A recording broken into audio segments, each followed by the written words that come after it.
श्रद्धावान भक्तगणांनो, छत्रपती शिवाजी पेठ जत येथील अत्यंत जागृत व नवसाला पावणाऱ्या श्री मायाक्का देवी व श्री भाग्यवंती मातोश्रींच्या मंदिराचा जीर्णोद्धार सुरू आहे। या पवित्र कार्यात भक्तिभावानं सहभागी व्हा। तुमची छोटीशी देणगी ही देवीच्या कार्याला मोठं बळ देईल। संपर्क बसवराज महाराज अलगूर, फोन पे, गूगल पे 97 67 27 22 77। देवी भक्तांनी एकत्र येऊन हे पुण्य कार्य यशस्वी करावे ही नम्र विनंती। नमस्कार, मी माया। आपण पाहत आहात BBM न्यूज। पाहुयात आजच्या काही ताज्या घडामोडी। शुभेच्छा दिलेल्या आहेत। अविनाश वाघमारे दरवर्षी आम्हा सर्वांना बोलवतात। इथे येण्यात एक वेगळाच आनंद असतो आणि आज लोकमतचे संपादक संजय आवटे येणार होते, पण त्यांनी मगाशी मला फोन करून सांगितलं की राहुल गांधींची सभा असल्यामुळं आज मला येणं शक्य होत नाही आणि म्हणून ते आज आपल्यात येत नाहीये।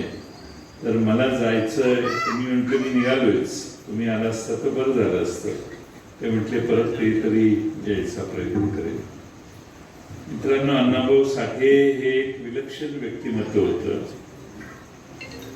कासेगाव हे माझे गाव, माझ्या शेजारी वाटेगाव।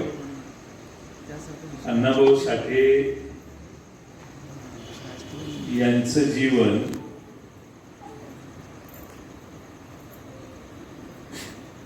त्यावेळच्या व्यवस्थेच्या विरोधी बंड करणारं सगळं, लोकांच्या जागृती करायची आणि लोकांना समाजातली विषमता नजरेला आणून द्यायची, ही अण्णाभाऊंची पहिल्यापासून भूमिका होती। काही शाळेत न शिकणारा, मगाशी कुमार कांबळेंनी सांगितलं किती दिवसाची शाळा अण्णाभाऊंची झाली, तरी देखील अण्णाभाऊंनी निर्माण केलेलं साहित्य 27 भाषांमध्ये भाषांतरित होतं, 27 देशांपर्यंत पोहोचतं। म्हणजे त्या साहित्याची उंची किती असेल याचा आपल्या सगळ्यांना अंदाज येतो। मी आता माझ्या इस्लामपूर शहरामध्ये अण्णाभाऊ साठेंचा मोठा पुतळा उभा करायचा, पुतळा पूर्ण झालाय, जागेची मागं पुढं करून तयारी झाली आहे। आम्ही अण्णाभाऊ साठेंचा पुतळा पुढच्या 4-6 महिन्यात सुरू करू, त्यावेळी तुम्हा सगळ्यांना मिळून। आमच्या शेजारी वाटेगावला अण्णाभाऊ होते, म्हणून आमच्या वडिलांचा त्यांचा फार चांगला स्नेह होता। अण्णाभाऊंनी एक पुस्तक राजाराम बापूंना अर्पण केलेलं। अण्णाभाऊंनी मुंबईला जाऊन मिलमध्ये काम करणाऱ्या सगळ्यांचा एक समूह ज्यात ते जाऊन राहिले, ज्याचा मगाशी त्यांनी उल्लेख केला। त्यांनी मोठ्या घरात जाऊन किंवा उंच बिल्डिंग मधल्या फ्लॅट मध्ये जाण्यापेक्षा मी इथंच बरं आहे हे सांगण्याचं काम त्यावेळी केलं। अण्णाभाऊंचं साहित्य नेहमी समाजातल्या विषमतेवर प्रकाश टाकत आलं आणि समाजातल्या दुर्गुणांवर देखील त्यांनी प्रकाश टाकला आणि म्हणून अण्णाभाऊंना भारतरत्न पुरस्कार मिळावा या मागणीला महाराष्ट्रात अनेकांनी वेळोवेळी पाठिंबा दिलेला। समाजात विषमता किती पूर्वी होती हे जर बघायचं असेल तर माझी तुम्हाला विनंती आहे की युट्यूबवर जावा आणि डॉक्टर अमोल कोल्हेंचा सावित्रीदेवी फुले आणि महात्मा ज्योतिबा फुले यांच्यावरचे एक एपिसोड बघा। पूर्वी महिलांना शिक्षण किती अशक्य होतं, शिक्षण देण्या, महिलांना शिक्षित करण्यासाठी प्रयत्न करणाऱ्या ज्योतिबा फुले आणि सावित्रीबाई फुले यांना किती त्रास झाला। इथपासून त्यावेळच्या समाजातल्या अंधश्रद्धा, विषमता, जातीय व्यवस्था या सगळ्यांच्यावर त्या अमोल कोल्हेंच्या सिरियलने फार प्रकाश टाकलेला. एवढा प्रकाश टाकला की तुम्ही ज्यांचा उल्लेख केला त्या सगळ्यांनी एकी केली आणि त्यांची सिरियल बंद केली टीव्ही चॅनलवर. मग आता त्यांनी युट्यूबवर या सगळ्या सिरीज टाकायला, युट्यूबवर एपिसोड टाकायला सुरुवात केली. मला हे यासाठी सांगायचं की विषमतेला फार लांब जायचं गरज नाही. त्यांची सिरियल वाचा, ऐका, बघा. तुमच्या मोबाईलवर नुसतं टाकलं ज्योतिबा फुले तर ती सिरियल येईल. 25 मिनिटाची, 30 मिनिटाचा एक एपिसोड असतो. एक बघत जावा. तुम्हाला त्यावेळेचे दिवस किती खडतर होते दुसऱ्या सर्व समाजांसाठी हे तुमच्या लक्षात येईल. आणि म्हणून समाजात विषमता पूर्वीपासून आहे. ती विषमता कशामुळे तयार झाली तर मनुवादाने ती विषमता तयार केली. आणि म्हणून पुढच्या वर्षी 100 वर्ष होतात. डॉक्टर बाबासाहेब आंबेडकरांनी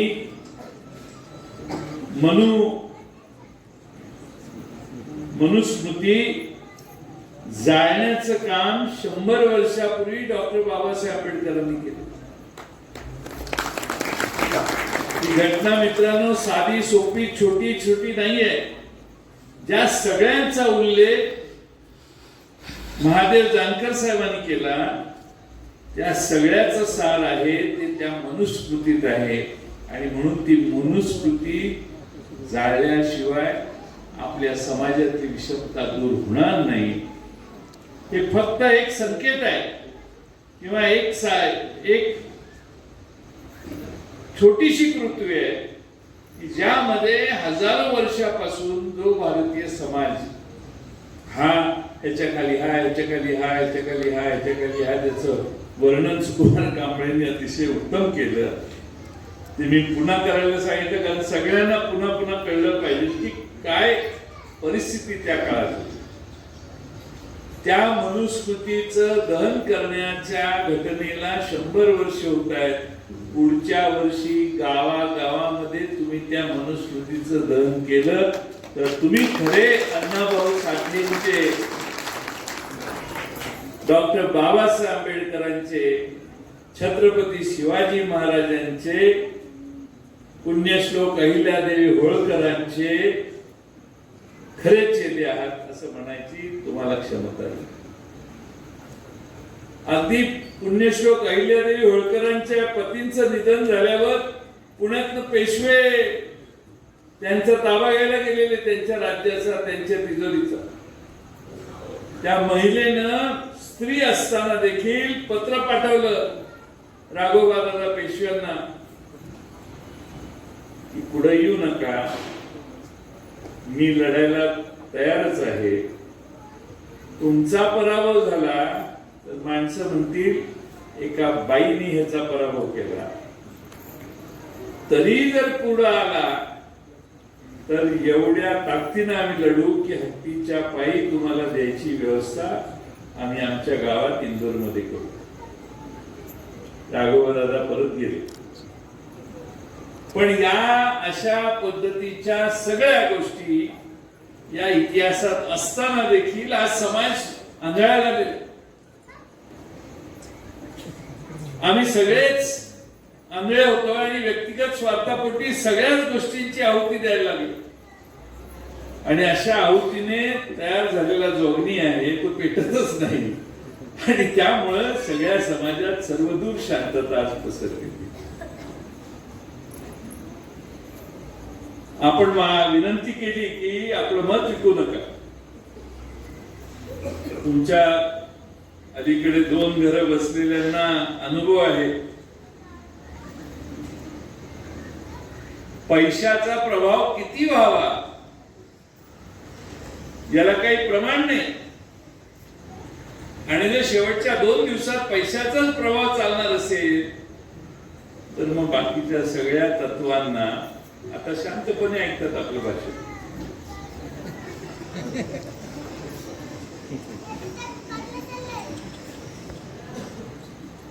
आता सगळे शांतपणे ऐकतायत. आदल्या दिवशी संध्याकाळी जे होतं त्याच्यात सगळे हिशेब बदलतात आणि मला हे कळत नाही की सगळी कायम नव्या नोटा कशा आहेत. जुन्या नोटा तर वाटतील की नाही कोण, सगळे जाता अलीकडे नव्या नोटा म्हणजे छापायचं मशीन आहे की काय अशी शंका यावी अशी परिस्थिती आज देशात सर्व ठिकाणी झाली. म्हणजे लोकशाही राहिलेली आहे का